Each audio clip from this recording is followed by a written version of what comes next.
రోజు దేవుని వాగ్దానం. యోవేలు గ్రంథము 2వ అధ్యాయము 26వ వచనం. నా జనులు ఇక నెన్నటికిని సిగ్గునొందరు, నా జనులు ఇక ఎన్నటికిని సిగ్గునొందరు.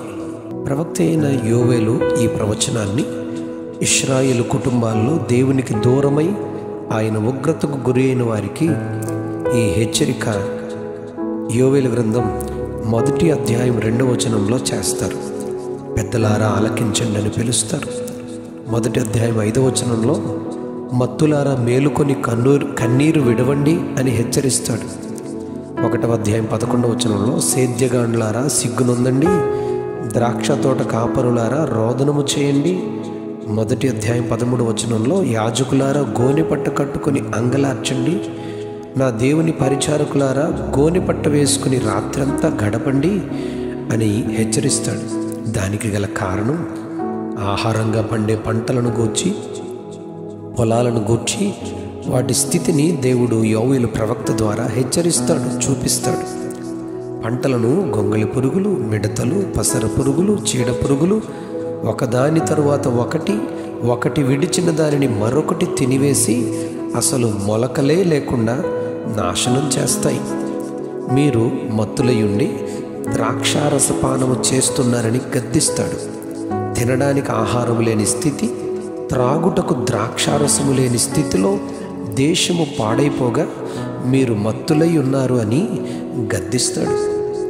1వ అధ్యాయం 12వ వచనంలో యోవేలు గ్రంథం ద్రాక్ష చెట్లు పాడైపోయిన స్థితిని, అంజూరపు చెట్లు వాడిపోయిన స్థితిని, దానిమ్మ చెట్లు, ఈత చెట్లు, జల్దరు చెట్లు, తోట చెట్లన్నీ వాడిపోయినాయని, నరులకు సంతోషమేమీ లేకపోయిందని, మందిరములో నైవేద్యము పానార్పణము రాకుండా నిలిచిపోయిందని గుర్తు చేస్తాడు. ఈ పరిస్థితుల నుండి బయటకు రావడానికి ఒకే ఒక పరిష్కారం.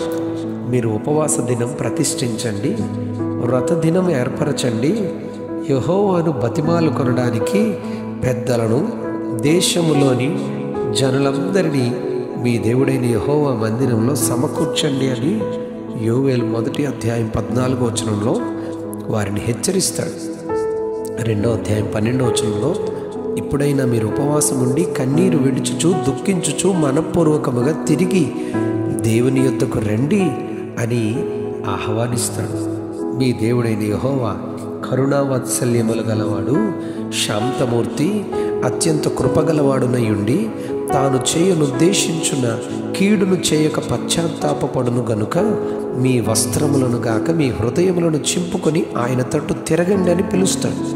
వారంతా దేవుని ఎదుట పశ్చాత్తాపపడి, జనులు, పెద్దలు, చిన్నలు, స్తన్యపానము చేయు పసిపిల్లలు, పెండ్లి కుమారుడు, పెండ్లి కుమార్తె అందరూ కలిసి దేవుని బ్రతిమలాడుకుని మందిరములో మంటపమునకును బలిపీఠమునకును మధ్య నిలవబడి కన్నీరు విడుచుచు నీ జనులమైన మా ఎడల జాలి చేసుకొనుమని వేడుకొని దేవుని బ్రతిమలాడుకుంటారు. అప్పుడు దేవుడు యోవేలు గ్రంథం 2వ అధ్యాయం 18వ వచనంలో అక్కడ నుండి 32వ వచనం వరకు ఎన్నో వాగ్దానాలు దేవుని ప్రజలకు, పశ్చాత్తాపడిన దేవుని జనులకు, యాజకులకు, కాపరులకు, ద్రాక్ష తోట కావలి వారికి, సేద్యగాండ్లకు, పెద్దలకు ఎన్నో గొప్ప వాగ్దానాలు ఇస్తారు. వాటన్నిటికీ మీదుగా నా జనులు ఇంతవరకు ఎన్నో చోట్ల సిగ్గుపడ్డారు, అవమానం పొందారు, ఆకలికి మలమల మాడిపోయారు, సంతోషము లేదు, ఉత్సవము నిలిచిపోయిందని 1వ అధ్యాయం 16 నుంచి 20 వచనాల్లో చెబుతూ, ఇక నా జనులు ఎన్నడును సిగ్గునొందకయుందురు, నా జనులు ఎన్నటికి సిగ్గునొందరు, నేను సర్వజనుల మీద నా ఆత్మను కుమ్మరిస్తాను, మీ కుమారులు మీ కుమార్తెలు ప్రవచనములు చెబుతారు, మీ ముసలివారు కలలు కంటారు, మీ యవ్వనులు దర్శనములు చూస్తారు. ఆ దినములలో నా పనివారి మీద, పనికత్తెల మీద నా ఆత్మను కుమ్మరిస్తానని వాగ్దానం యోవేలు ద్వారా దేవుడు చేస్తారు. ఈరోజు కూడా ఈ వాగ్దానం నమ్మిన మనకు ఆయన తన ఆత్మను మన పైకి కుమ్మరించి ఈ వాగ్దానములన్నీ నెరవేర్చి మనలను దీవించున్నట్లుగా దేవుని యొక్క సహాయము కొరకు పరిస్థితులను బట్టి దేవుని యొద్ద ఉపవాసం ఉండి కన్నీరు విడుచుచు దుఃఖించుచు మనఃపూర్వకముగా దేవుని బ్రతిమలాడుకుందాం. అప్పుడు నిశ్చయముగా దేవుడు మన జీవితాల్లోనూ ఉన్న ప్రతి కన్నీటి పరిస్థితుల నుండి మనల్ని విడుదల చేసి మనకు నెమ్మదిని ఆయన తప్పకుండా దయచేస్తారు. ఆ కృప మనం దేవుని సన్నిధిలో పొందుకుందుము గాక. Amen, amen, amen. నా జనులు ఇక ఎన్నడను సిగ్గునందకయుందురు. నా జనులు ఇక ఎన్నడను సిగ్గునందకయుందురు.